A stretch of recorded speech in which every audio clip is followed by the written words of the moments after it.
The Smashing Crossbar Podcast. Do apologise for running a little bit late. Discord having a bitch fit. Welcome everyone. Luke, welcome mate. Welcome when you'd be here.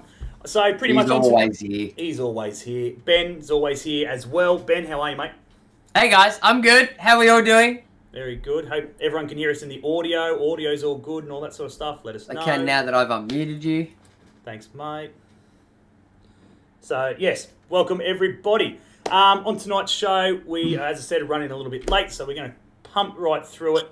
Tonight we are joined by, well, let's put it this way, a person in football who has literally done everything I think you can do in football. If you don't know him in Australian football, there's something wrong. You don't support the game, as far as I'm concerned, because you will have heard him. You'll have heard him. You'll have seen him around Newcastle, obviously, because he's up there these days. If you love your nerds, you might have seen him around on the ABC a while back. If you support Sydney FC, you'll know who he is. So we thank you very much for your time, mate. Andy Harper, how are you, buddy?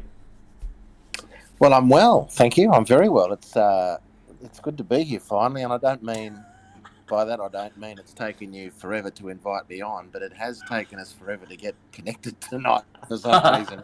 But I blame you guys for that. Oh, mate. As I said, the Fox Sports commentary box, it's hard to get hold of you, especially when you've got no social media and everything else. So it's big thanks to the General for hooking us up with this one. Yes, legend. The General. Absolute legend. He has popped in a question here for you, or a little story that he'd like you to tell. We'll get to that at some point. But yeah, welcome to everybody. If you guys have got any questions, whack them in the chat and we'll try and get through to them. We've got obviously a few quick ones, and then, yeah, we'll open it up to you guys. So we may as well start from the very beginning. As we were talking about last week, you don't want to touch on too much about your career, so we'll breeze over it. 321 games, roughly, and obviously 101 goals, supposedly. How did it all come about, mate? How did you get into football? Was it, drilled in by your dad or so forth, or did you just, how did you start playing? No, it wasn't drilled into me at all. I don't recall my family being particularly inclined sporting-wise. My mum and dad were immigrants, British immigrants. Didn't come out together. They met out here and didn't come from a particularly sporting background. And my family legend has it that my mum, God bless her, was keen to clean the house of a Saturday morning, and so she would kick my dad out with me and with the instruction of going to have some quality time with your little fella.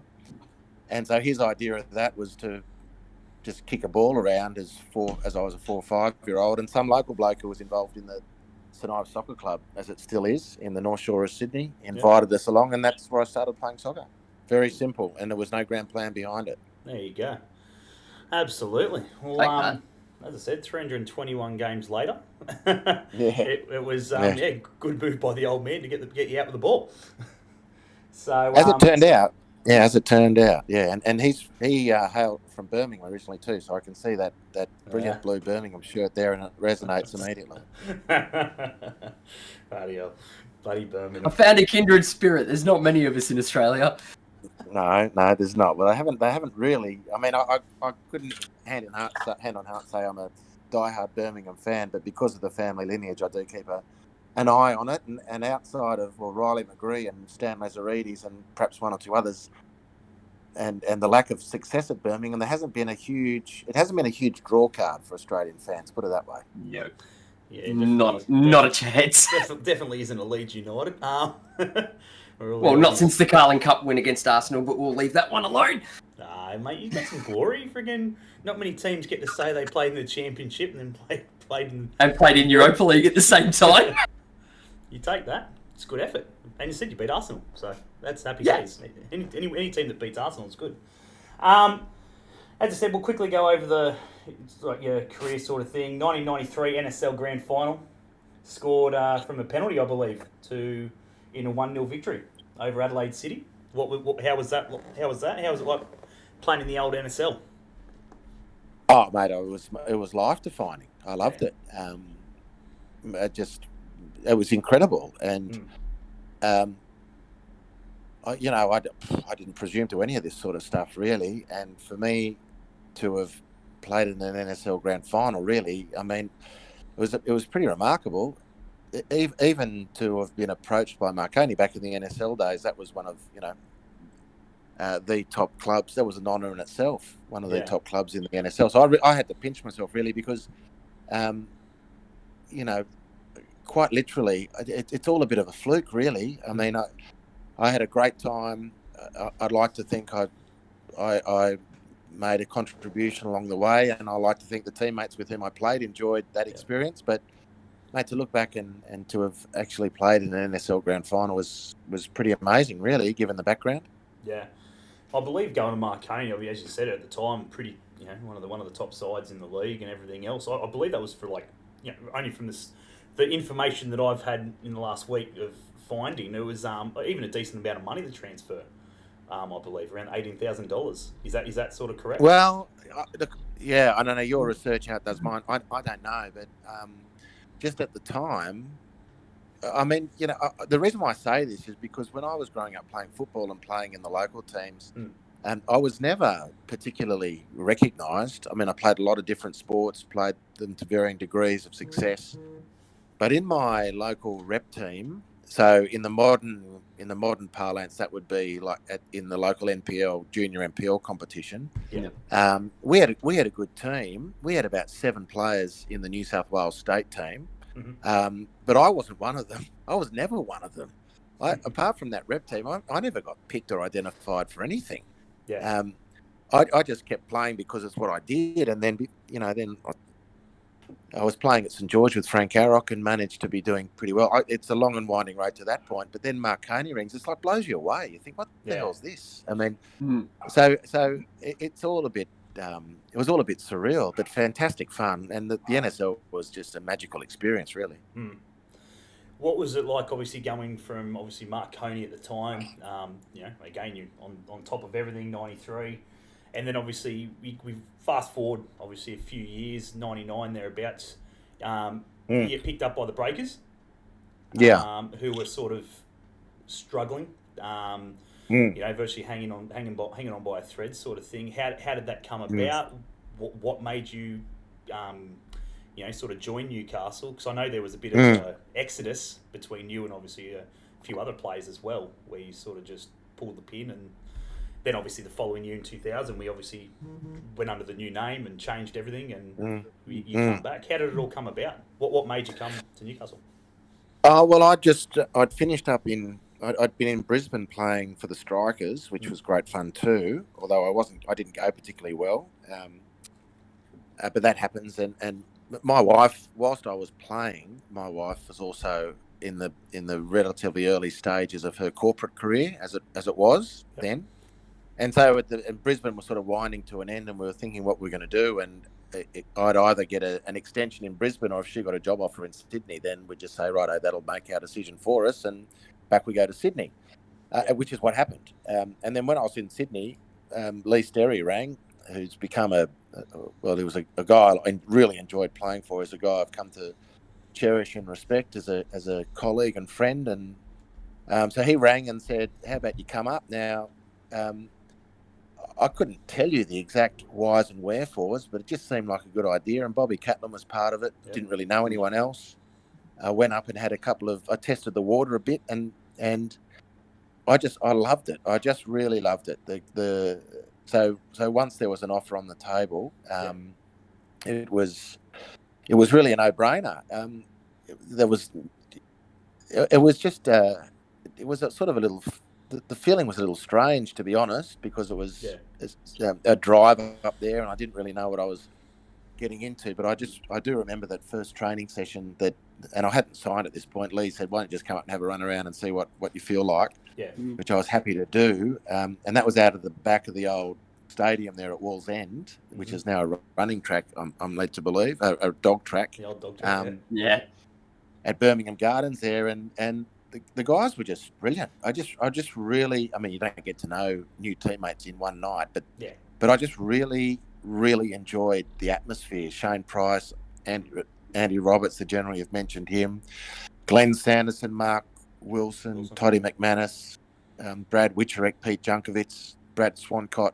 I mean, I'm going to leave people out once I've named them all. I know that, but just super blokes, and could play, and I just really enjoyed it. So once Lee said, "Do you fancy it?" We did it, and it was something I never have ever regretted. It was magic fun. So obviously at that time and period, obviously there was no inkling of suspicion that the club was sort of going to go down that way that it ended up doing, or no, nah. none whatsoever. I mean, we joked about at the time some of the things that were said by the then management about what was going to happen.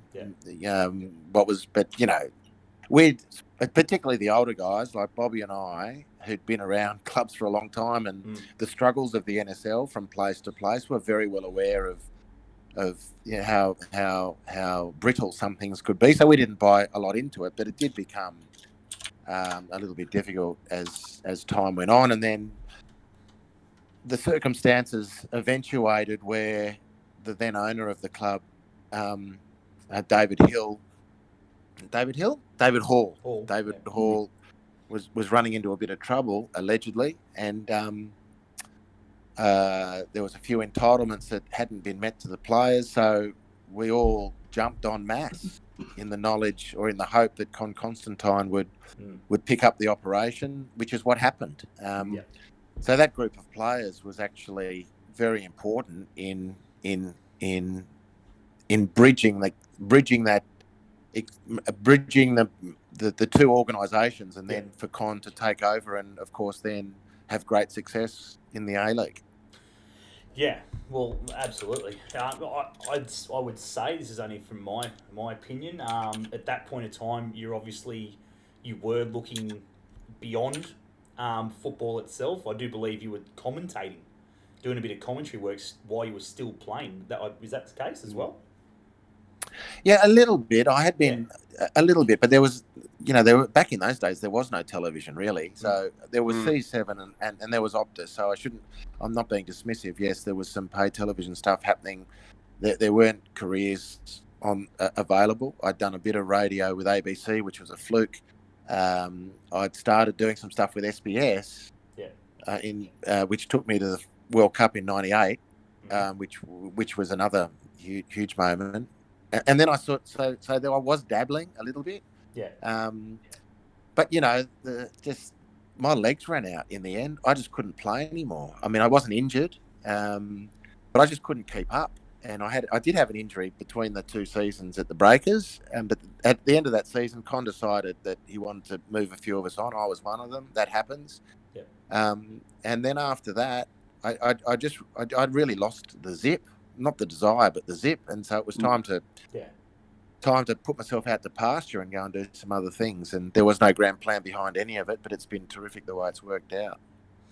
Yeah, well, absolutely. Obviously, you're doing a bit of commentary before you finished up, and here we are, all those years later, and still in the commentary box, and obviously loving it. Obviously. Yeah, mate, I love it to pieces. I love Australian football, whatever form it takes. I love the A-League and support it as far as I can.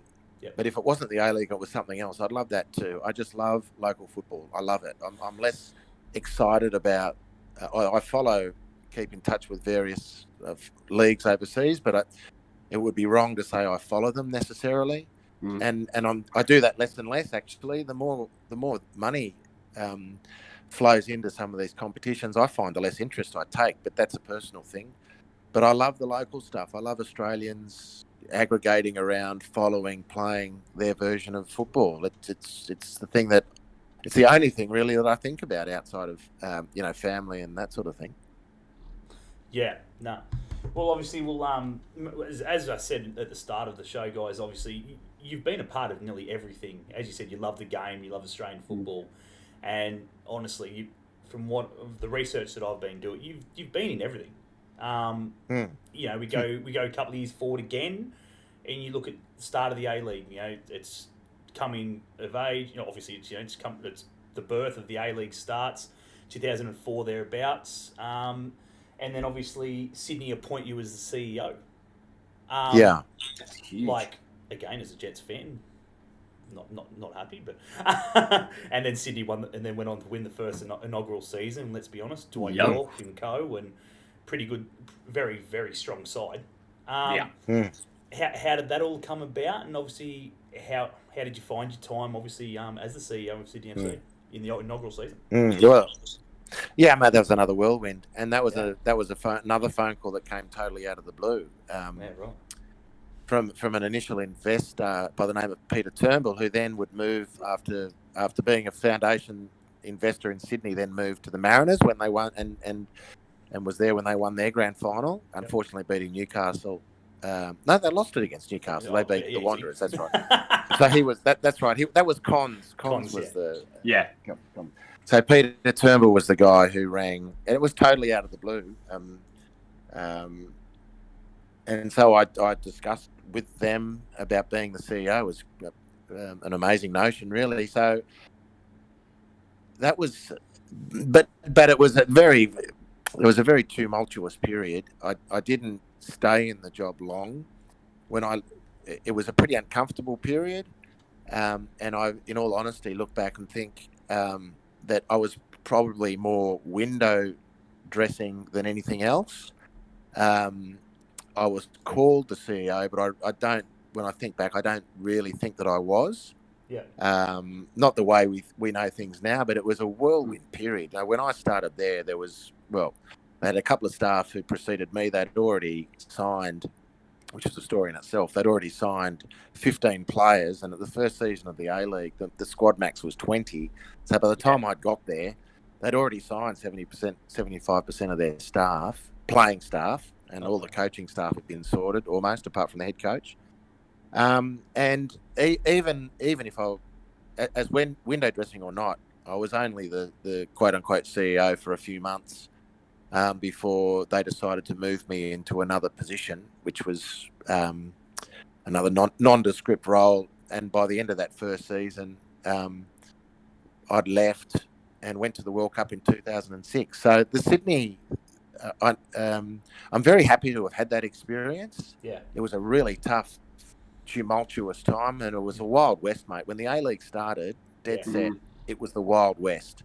You know, apart from Newcastle, which under Con had an existing structure, because they'd finished the NSL, Perth Glory, Adelaide to an extent, all the clubs were new. Brisbane Roar, Queensland Roar as they were an offshoot of Brisbane Lions. So they had some sort of infrastructure. But the Mariners, Melbourne Victory, Sydney, which is where obviously I was, were brand new. There was nothing there. It was a name. And the league itself was just started and was out of the gates and running, and there was all sorts of stuff flying on. It was the Wild West. It was really amazing. So I'm very grateful to have had that opportunity. Yeah. But it would bear no resemblance to the experience of a CEO nowadays. Yeah.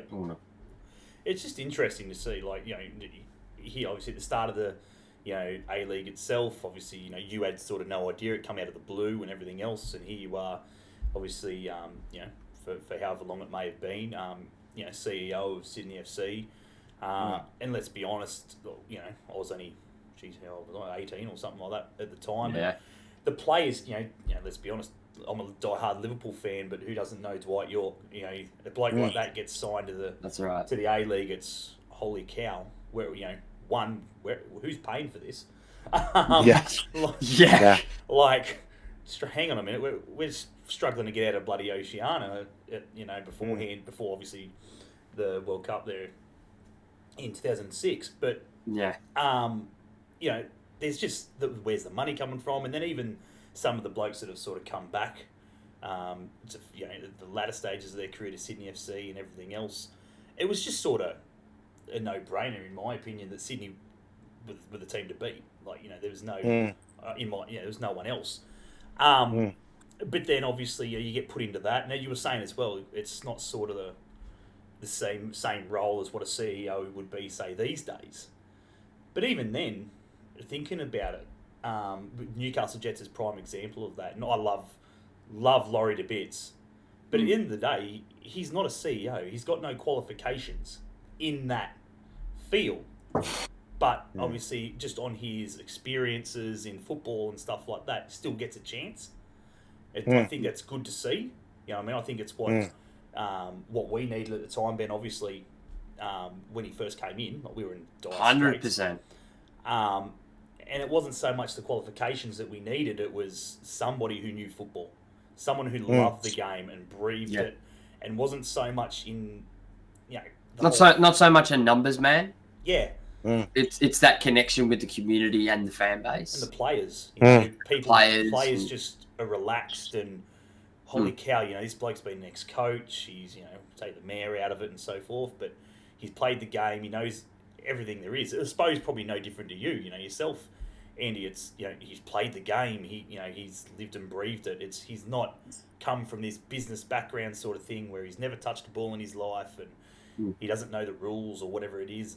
You know, you're able to sit down. You're able to sit down and have a conversation with a player and put their mind at ease, because you know you may or may not have been in a similar position before in your career, and you know there's that connection with the person, with people, that communication skill that you can't really teach from a business degree or something like that. Yeah, you're right. I mean, Laurie's a multi-skilled person, and his life has been full of football, but he has been involved in. Well, he worked for ASICS for a number of years, the apparel manufacturer, the sports apparel, and he rose through the ranks there. So he does know his way around a balance sheet in that sense and a budget. Yeah, of course. And that all helped, of course. And he's a very multi-skilled person. But I get your point. I get your point completely. I think. When the A-League started, it was of maximum importance to Football Federation Australia's way of doing things that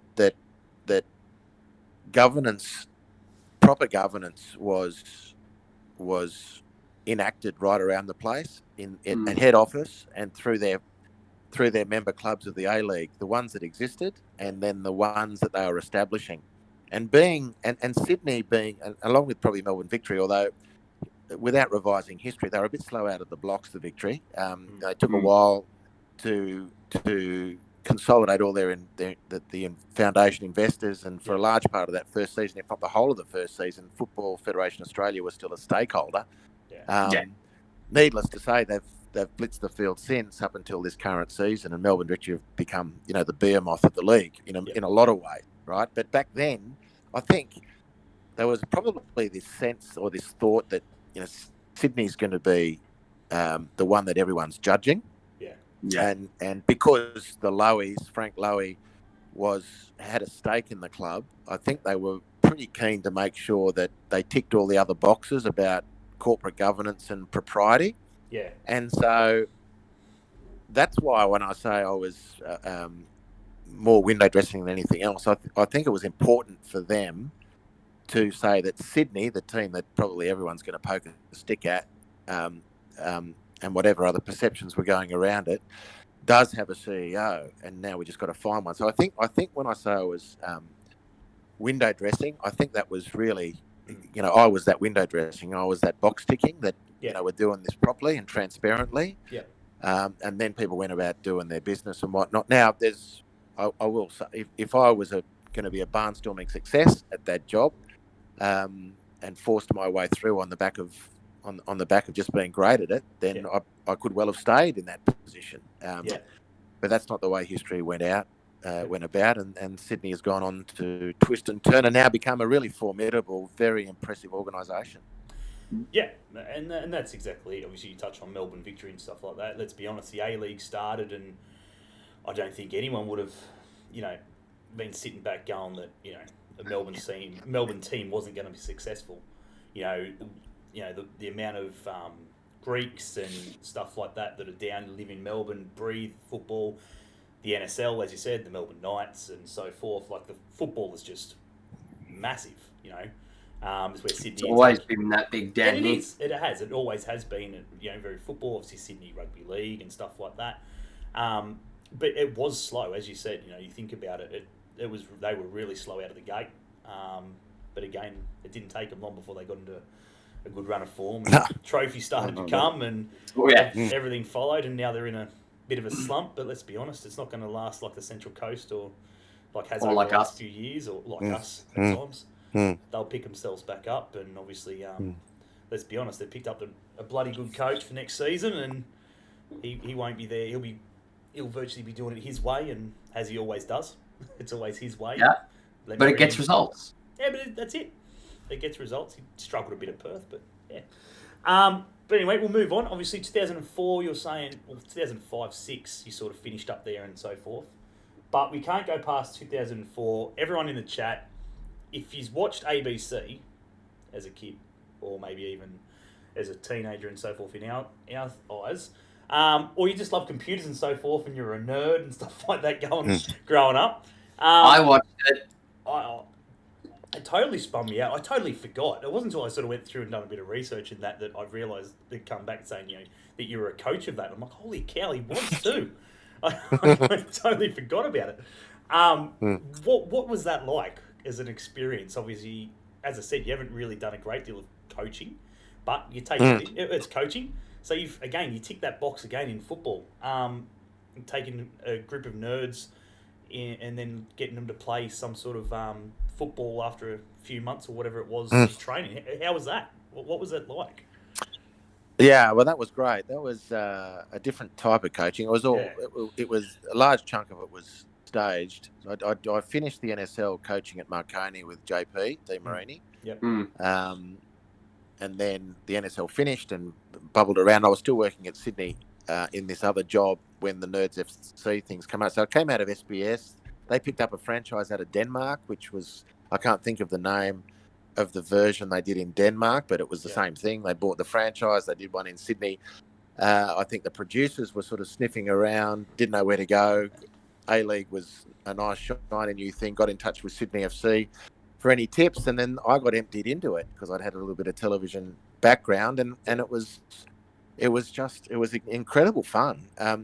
So it's a reality TV show, but not one where you're looking to belittle people, although there was a lot of funny moments along the way. But it was in contrast to a lot of those reality TV shows. It was actually quite a wholesome, uplifting experience for people, and actually these kids. Well, as they were kids, first year university, pretty much. I don't know how they recruited them. Made an advertisement. They signed up at universities. They came and trialled. Put it all over their social platforms and that at all the universities and stuff. From what I read. Well, I know how vibrant was social media back in 2005. Yeah. I don't really know, but that might have been the old pin a notice on the notice board sort of thing. Yeah. Anyway, they got some terrific characters. God, they got some terrific characters. And very happy to present themselves and laugh at themselves, but also express their particular interest in life, which was great. Yeah. But actually what happened towards the end of it, as staged in parts as it was, and as sincere in other parts as it was, they actually got quite connected both to each other and the game. And the very pleasing thing was after the final episode, where where people were expressing some pretty deep emotions. Season finished, and then there was 4 or 5 of them who actually went away and signed up for their own football teams at community level. Yeah. It was incredible, really, that Which these kids who'd been get people out and getting new sort of people into the game. It's it's amazing. The power of the game again. I mean, they'd been estranged, firewalled away from any sort of sport, as you could tell by watching them. They're just completely anti-sport. Yeah.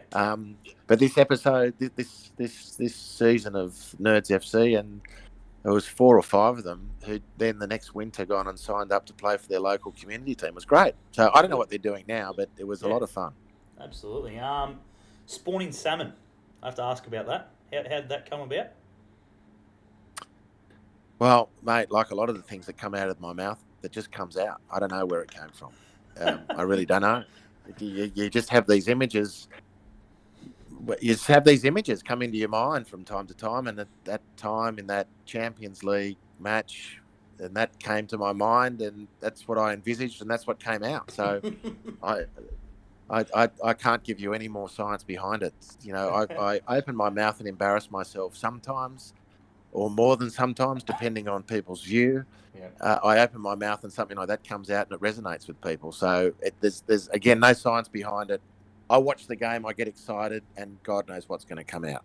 Yeah. I think I remember him saying something about 2 lost Jet supporters at a Green Gully versus Central Coast Mariners FFA Cup match. Oh, I possibly. Yeah. He did. I know he did because I that was us. Yeah, I know he did because it was us. Right. So where was that? The It Green was the Gully. FFA Cup where Liam Boland scored that absolute screamer, and Right. I was sitting what's next his to name? Mike Walmsley Cockrell. got sacked the next day. Right. The Mariners because they There lost you the go. FFA Cup against Green Gully Yeah, we finished indoor So you- soccer and that. Got our Jets gear on and went and sat and with all the drove Green 10 Gully minutes fans. down the road to the game. Yeah, that was great. And you were there hoping, of course, you were hoping to be a grave to dance on for the Mariners, which is exactly what happened. Absolutely, Of course. we were Yep. jumping about. We were in the bloody little mosh pit sort of thing when freaking Yep. bowling. And all was the Green racing Gully the field. supporters knew exactly why we were there. Oh, 100%. Yeah, good. That's Yeah, terrific. good No, I do. Well, I don't remember making the quip, but I remember that for the goal, and I remember it because I was with my good mate Mike Cockrell, who called that game quite breathlessly. That goal, Yeah. It was incredible memory. So, good on you for being. That's great. Wow. Yeah. So pretty much we've got one more before we just quickly delve into obviously the A-League, what your thoughts on the A-League now and etc. Is probably one of the most interesting ones, where you worked closely with obviously Johnny Warren, the New South Wales Premier's soccer task force, into obviously youth and state elite football development, which again is so very important. What was it like working with such, let's be honest, an amazing man? Yeah. Well, Johnny, like a legend. I mean, it's incredible to have been in his company. But my association with him started when I was working at SBS. Mm-hmm. Now, the reason why I got into writing was because in the Fairfax newspapers, you'll notice on the Saturday edition of the Age and the Herald, they include the Good Weekend magazine. Yes, You familiar with that? Yeah, I am. Yeah. Right. So, way back when, it's still there now. They have the Two of Us is a regular section in the Good Weekend magazine. You familiar with that? No, you lost me there. I don't think I know that. Okay, so every week in the Good Weekend magazine, they do a Two of Us, which is some life story between a couple of some sort, married, estranged, whatever. These people have come together in life and they tell their story. So way back when, I thought I'll do one on Johnny and Les on spec. So I asked Johnny and Les if they'd mind if I sat and interviewed them for the purposes of presenting a Two of Us story to the Good Weekend newspaper, well, the supplement for the Saturday Herald. Yep. Yeah. And they agreed to do it. The Herald didn't want to run it, although strangely enough, they did run a Johnny and Les Two of Us about 18 months after I'd put the story to them. So read into that what you will. At any rate, the reason why I say that is because Johnny obviously read what I wrote. Unbeknownst to me, at the same time, he was doing his biography, Sheila's Wogs and Poofters. And that's we had what a I have coffee one read. day. Yeah, well, we had a coffee one day, and on the back of that Herald thing that I presented on spec, he asked me to get stuck into his book with him and help him with a few bits and pieces here and write some stuff. And so from there, just writing that thing on spec, asking Les and Johnny for a bit of time and putting that to the newspaper, which didn't get up, but he obviously saw something that he wanted to utilise, and I ended up writing his book with him. And from that, then when the Premier's task force was wanting, for political reasons, to make a splash in soccer for Bob Carr, and he approached Johnny, and Johnny took me with him to write the report with him. So he obviously felt comfortable with me. I obviously felt incredibly comfortable with him. in awe, actually. I mean, you're sitting with one of the icons of Australian sport, never mind football, and he sees some value in what you're doing. So it was enormously affirming, and great fun. I mean, what a character and what an individual. It was. I was very, very privileged, and still am. But then in particular, it's pretty amazing, really. Yeah. No, absolutely. So obviously we're going to wrap it up. Obviously we wanted to try and get you out of here well before an hour. So we're going to try and quickly wrap it up. We've just got a couple of quick questions. These are virtually just yes and no's and real short answers. No worries. Don't feel like quick fire. Quick fires. No. Yeah, but they are pretty much all quick. The quick fires. Your thoughts on the VAR? Never wanted it. Yep. Hate it. Yep. But I'm resigned to it staying, and so now the pressure must be on the authorities to fix it, make it better. But I never wanted it. It was always going to be one of these things they sell it. It's going to have minimal interruption. It's only to fix the absolute grotesque error, and we all knew that that would just be the thin end of the wedge. And now they've created a monster. So it's not going to go away. I just think in the digital era, this sort of stuff is going to be more, not less, but they absolutely, urgently have to fix it. Yeah. Agreed. 100%. What are your views on it? Hate it. Yeah, no, look. And that was before we lost the grand final. Well, I mean, what a farce. What a farce that was. Yeah. Convenient. The general's arrived. Welcome, the general. I will ask. That's my final question. I will ask it. Don't stress, Andy. Calm down. What was I going to say? Yeah, VR for me. I didn't want it at the start, but then when it come in and so forth, as you said, like for little things like the absolutes that it needs to sort of fix up, like goal line technology, like the ball crosses the line and stuff like that. Fantastic. The offside thing, they just need to color. It needs to just. It is or it isn't. You know what I mean? None of this hand business or shoulders or. In my opinion, it come off the feet. If their feet are in front of the last defender's feet, he's offside. Why should 6'8" old mate get penalised because he's not 5'3"? You know what I mean? Tall and lanky. Yeah, you know what I mean. Just sort of those sort of scenarios. I think it's wrong, and it just needs to be. They need to get to it sorted quicker. You know, like they're not sitting there for a minute and a half re-looking at shit. Yeah. And, then the referee goes over and has a look at it, and then he has a second. It breaks momentum for the attacking side. Yeah, it is or it isn't. You know, right? We'll send it up. The goal scored. Send it upstairs and get it reviewed, and it's just bang, instant. You know what I mean? There's just no mucking around. Yes, it is. No, it's not. Play on. Well, that's if it needs to be as simple as that. I don't understand the process necessarily, but if the founding principle for VAR was clear and obvious error, then by definition, if you're having to rewind something and replay it 7, 8, 9 times over a 2-minute period, the error can't be clear or obvious. Yeah. And that's it. It just needs to be. It just needs to be sorted to 100%, and every rule has to be the same. You know what I mean? Like there can't be that's an offside, but that isn't, and how's that offside and this isn't? And well, that's a bigger thing with the handball thing's just a farce. Yeah, you have the same game, a rule interpreted totally differently, whether you're in the attacking area or the defending area. It's ridiculous. Yeah. And that's the big thing. You have the law, and then it says at the end, it always says at the end, to the interpretation of the referee. So one ref may call a handball here, but another one might not. No, but it's worse than that. This is not interpretation. If the ball bounces off your thigh as a defender, you go to control the ball off your thigh as a defender, and it bounces into your hand, then it's play on. But if you're a striker and it bounces off your hand, your thigh, into your hand, and you're about to score, the game stops. It's ridiculous. Ridiculous. It is. And I think they've overreached and they've outsmarted themselves. And I think there'll be a lot of pressure on them to wind it back, improve the technology. Can't guarantee 100% accuracy, so don't pretend it's 100% accurate. Have margins for error, and away we go.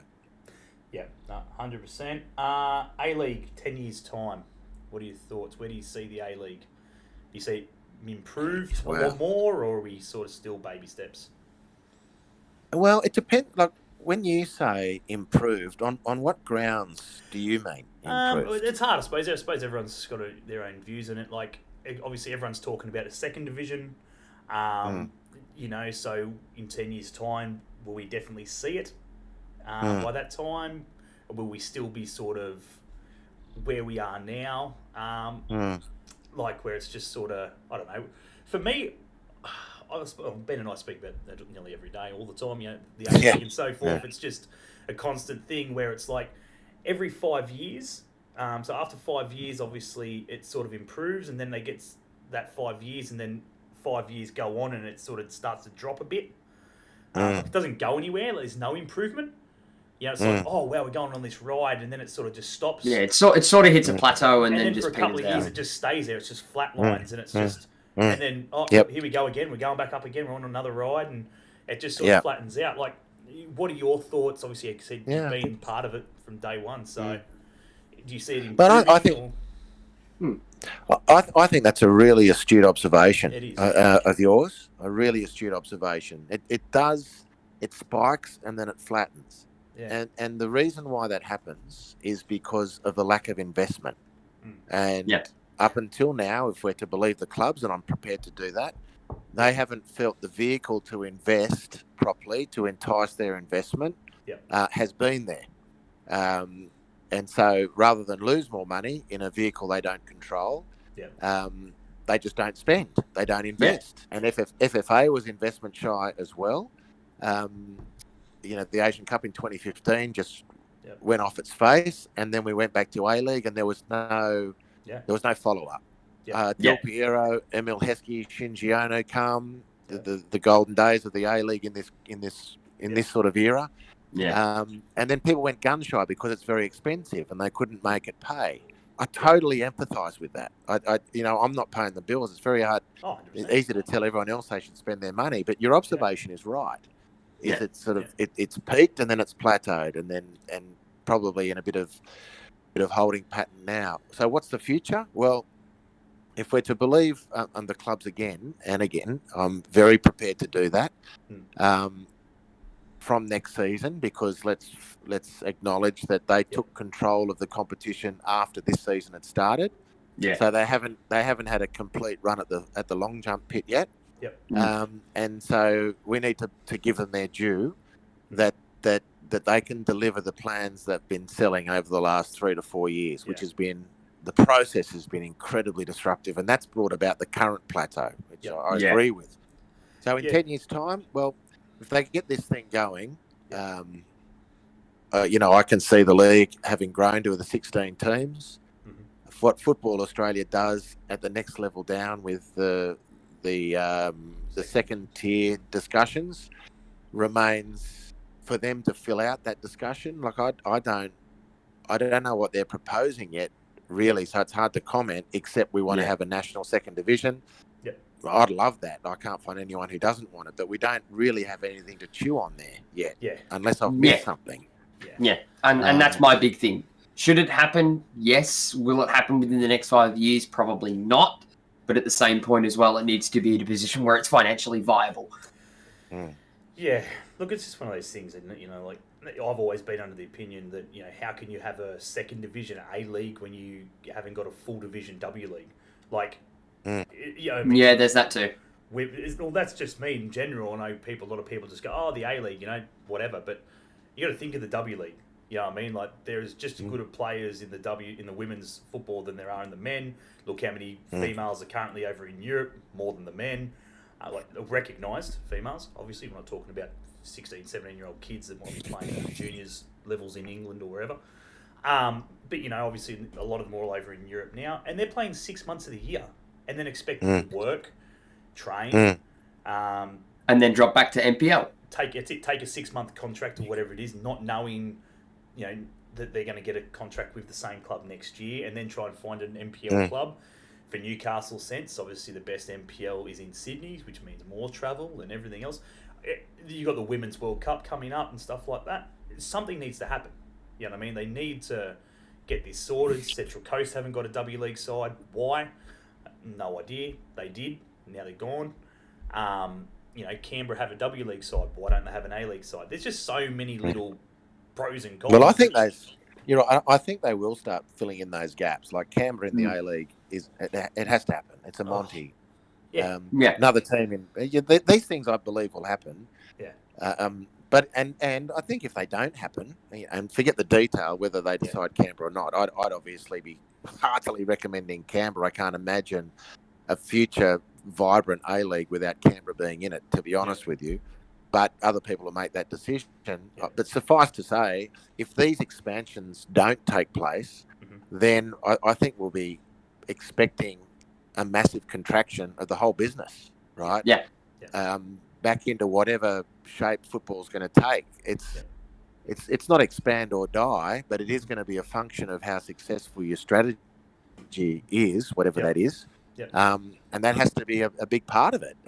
And I think the indicator as to how healthy things will be, or how aggressive they roll these plans out. And the W League's obviously part of that. And I think there's going to be a big appetite to fill in the women's scene, the women's inventory, more clubs, more games, because of the timing of the Women's World Cup. So let's hang our hats on that. That could be very exciting. 100%. Well, as I said, we might hopefully, when the A-League season is finished, might look at getting you back on, maybe talking a little bit more in-depth into the football side of things. If you're up for that, that'd be great. Sure, mate. Yeah. If you want to read out Andy's last one in there for him in regards to youth development in the chat, and you see that, Ben? Oh, the Generals one. Okay, so the General is coming with youth development. Where are the next Troy Halpins, Clayton Zanes, and Robbie Middleby's coming through for Newcastle? We're regarded as the birthplace of football in this country. The General should put his own name in that group as well. I completely agree. Angus Thurgate is not a Newcastle product, but he's a Northern New South Wales person. I want to answer this question from a Northern New South Wales perspective. Yeah, 100%. Because there's a lot of football outside of Newcastle. Newcastle rightly is the epicentre. And so I'm looking, so there was Stewie Michalek and Joby Wheelhouse, Jacob Pepper, James Fragilli, Sammy Galloway. Fill in some gaps here. There's not many more. Forget the older guys at Newcastle now, Bogues and Jace Hoffman and Benny Kandarovsky. That younger tier, it's tapered off really quickly. And so you have to say, really, in the last 15 years, Emily Van Egmond, and what's his name from he's at City at the moment, Melbourne City. Connor Metcalf. Connor Metcalf. Yeah, he left as a 12-year-old, right? Yep. So I'm prepared to claim him as a South Cardiff gunner, but for the purposes of which I do regularly through the telecast, but for the purposes of the General's question, and there's Claire Wheeler. So Emily Van Egmond and Claire Wheeler, two outstanding footballers, and I hope Claire Wheeler becomes a Matilda before too much longer, because she certainly should be in that discussion. Yeah, but the cupboard's pretty big. I had that one too. Who? Say again. Connor Chapman. Yeah, Connor Chapman. Connor Chapman. Yeah. He's a Newcastle boy, is he? Yeah. Yep. Yeah. He was. I believe he's the same sort of scenario, like 12-year-old, 13-year-old. I thought he was Campbelltown. I thought Connor Chapman grew up in Campbelltown. At any rate, happy to add him. Yeah. Mate, if we can claim him, that's a good one. I know he played for the Jets, but I'm pretty sure he came out of Southwest Sydney. Oh, there you go. But it's just things, isn't it? It's working on it. You say these names and stuff like that. You go into the W's. You can't go past one of our favourites, Ben. Tessa Tamplin. She's going to be an absolute weapon. She's going to be an absolute weapon if she's. You would be correct, Sydney, but he did have his youth at the Jets in 2012. Oh well, youth at the Jets isn't good enough. He got his junior football. No, he had youth in Southwest Sydney all before that. No. Yeah. I mean, the point is, for a city with the history of Newcastle in football and the great names that have come out of the area, and Troy Halpin, what an unbelievable player. David Lowe too, just quietly, is a personal favourite of mine, not just because he was a teammate, but a super player. But there was a conga line of them, conga line. And Riley Dobson, the Generals, another one. Who was that? Riley Dobson. Yeah. Well, yeah. Now she's a Warhope girl, so she's out of the regions as well. Yeah. But the cupboard's pretty bare, Yeah. and I think it needs root and branch reform. It really does. And to be honest, it's just bothered me for many, many years. The lack of opportunity that the local male players get at the Newcastle Jets, and this is not solely a reflection on the current state of affairs. Mm-hmm. This has been ever since, and but it's tapered off. You know, since Stu Michalek, Joby Wheelhouse came through. Yep. Jacob Pepper, James Fagili, Andrew Hall. It's becoming a drip feed. It's a drip feed. Yeah. It's nothing more than that. It's like sort of and all those sort of players, they come in together. You know what I mean? There's like 4 or 5 of them, and they're in the same sort of. Yeah, they're in the same age bracket, and then you get. Yeah, and there's a massive break, and then it's 5 years later. There's another drip and. But is that acceptable? I don't. Yeah. So the A League is what this is its 16th season. Yeah. And you fill in some of the names, but we're not even really generating 16 names. Yeah. Correct. Adelaide United this season have 17 Adelaide products in their team that's played this season. Yeah. That's this season, just this season. Well, and this is what me and Josh. And this is what me and Josh said, is that this season for A-League is going to be one of the most exciting, because A-League clubs are going to be forced under the salary cap restriction because of COVID. They're going to be forced to play their youth. Yeah. And there's nothing better than watching a youth product from not just the Jets Academy or from the Newcastle Jets, but from anywhere across the A-League just come out and absolutely school all these experienced A-League players, and they just sort of stand there and go, well, that just happened.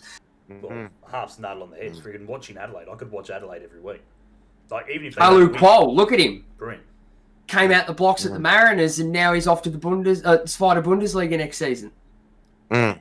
Prime example. How long he lasts, though? Again, that's not the big. That's not what you want to take out of it. It's, I mean, it's good to see some of them going over there, but you want to keep them here as well. You want to build it around. Some of these youth players, like what's his name, Azani or whatever it is, that went to Celtic. Look what happened there. He left, and he's just had drama after drama after drama. Like, for me, he needs to come back to the A League and rejuvenate his career and get it back to where it probably was and stuff like that. And then have another crack. And Iconomedius has done that numerous times. Correct. So, but yeah, no, 100%. I've been lucky enough to speak to, Craig Johnson. And you look at that, and someone of his quality and his life story, even, you know what I mean, like of what he went through and stuff like that. I believe he's trying to do something in Newcastle at the moment, or he's thinking about it. Like, there's some news I've seen with him around him trying to do something with the development in youth football. What comes of it, who knows? But yeah, it needs to change. We need to be producing a lot more. Maybe with Qual, is it Qual Jollins? What is his name? I can't remember his last name. Oh, Q Jollins. Q Jollins, yeah. Yeah, with him obviously now at the helm and stuff like that, international, obviously, again, loves the game and knows the game inside and out, even at local level, being part of Western United, the Western Bears there for a bit. Hopefully he does good things. Yeah, hopefully he does something with it. So, anyway, we're going to wrap it up. The last one the general wants to know, or to tell the story of the, what is it, the friggin' no petrol or something. What the hell is this no petrol scenario? Well, it was.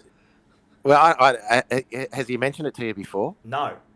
Well, it was the general's catch cry. Okay. We're playing at Birmingham Gardens, which was what I remember most fondly, because I missed most of the season when we first moved back to McDonald Jones. But you'd do your warm up, you'd come back in the dressing room, you'd have your last drink, maybe go to the dunny, make sure your boots were tied up properly and got your shin pads all ready to go. Adjust the jocks, line up. Referee taps on the door. Everyone's lining up. Bit of white line fever starting to build. Lee Sterry's just giving us a raz. And then to break the silence as we walk out, every home game, or every game, home or not, the general would pipe up halfway down the team lineup. No petrol, lads. No petrol. Now, I'm not sure if that was a reference to him struggling to get to the ground on time, or he wanted us to leave everything on the field. And watching the general play, it was leave everything out on the field. Don't come back in the rooms with anything left. So it was quite inspirational, actually, at the right time. And now it's become a very fond and running joke between us all. There you go. Honestly, mate, we could sit here and talk to you for hours about friggin' football. We are going to let you go, though, and as I said, hopefully get you back at some point soon, and we'll talk maybe a bit more about it. Honestly, mate, we thank you for your time. That's my pleasure. No worries at all. And, wish you, obviously, luck for the rest of the season in the calls and commentary. You're flat out, mate. Friggin' 3 games. Yeah. 3 games in 3 days or whatever it was last week, and, mate, friggin' hell, killing it. Well, how about Brenton Speed the other day on Saturday? He did an AFL game on Saturday afternoon, and then went the A-League derby, the City derby on Saturday night. Yeah. Incredible effort. Nah, good on. Good pro. Good pro. No, thanks, mate. Thanks for having me, and thanks for your interest and support. It's great. No, honestly, mate, it's a pleasure. Been hoping to get you on for ages, honestly, friggin'. We thank you for your time, mate, and as I said, we'll speak to you soon, and enjoy the rest of the season of the A-League if we don't speak to you before the end of it. You too, guys. Take it easy, mate. Cheers. Bye.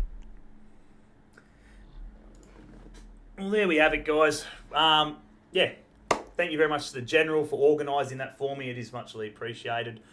Big thanks to Andy for jumping on, giving us a bit of his time. Again, we'll try and get him on and obviously talk more A-League and obviously more Jets. Obviously, there were a few questions there that I wanted to try and get to him about the Jets itself, but obviously we're running a bit late and etc. or whatever. Obviously, the biggest news out of the Jets, obviously at the moment, Carl Dodd, welcome to the club again for the third time. Hopefully he does good things with obviously what's remainder of the season and the full next season. He's signed up until the end of next season, so looks like him and obviously Deansy will have a full season together as coach and assistant to get shit back to where it needs to be. If you guys don't know who he is, go check out one of our previous podcasts where we interviewed him. 100%. That's exactly what I was about to say. If you guys, I know a lot of people friggin' may not know what he's been up to these days, obviously in regards to him coaching at international level at Guam. People thinking that he didn't do a great deal or whatever it was last time he was at the club and stuff like that. Granted, he was a strength and conditioning coach. That's it. It was also at a period of time which was pretty dog shit, to be fair. So, since then, obviously he's got all his badges and shit like that. He's been lucky enough to obviously do conferences with some of the best coaches in the world.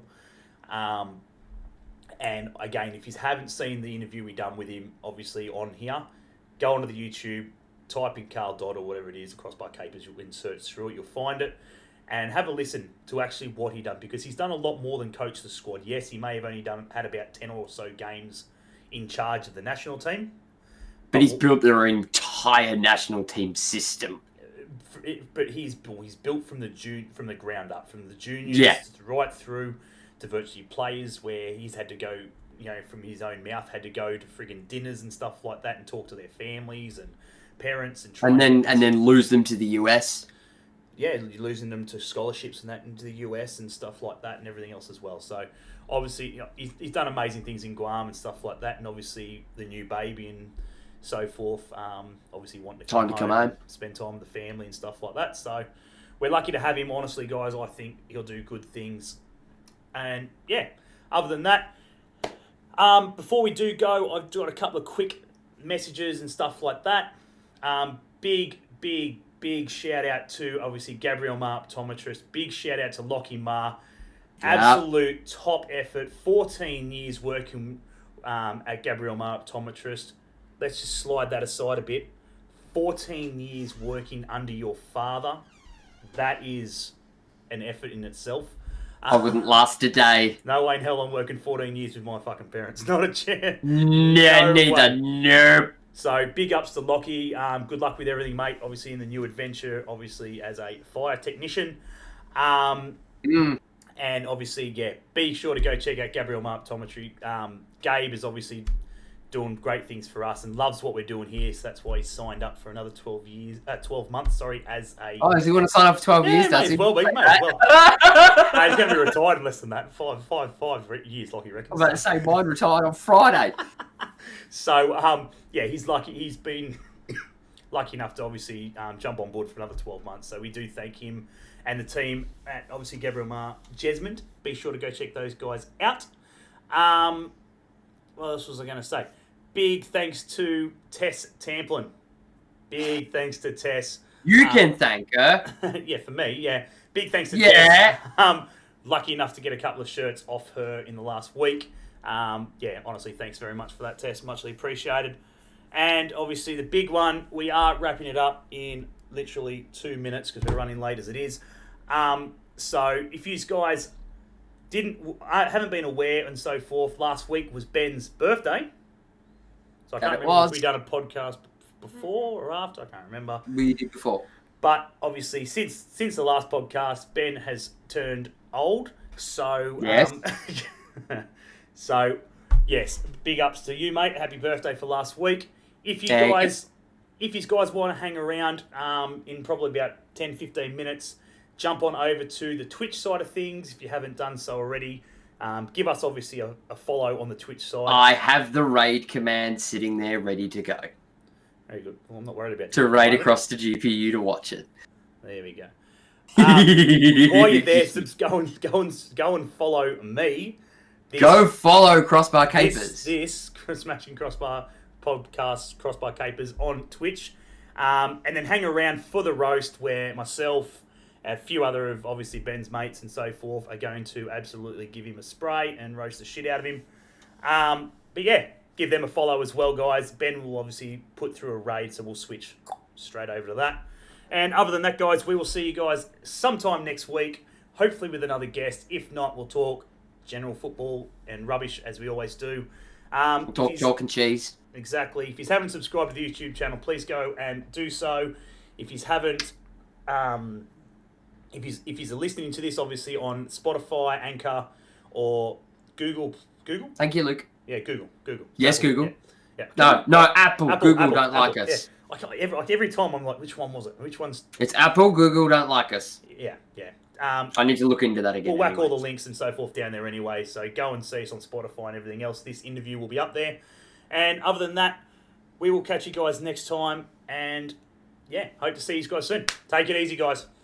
See ya. Bye.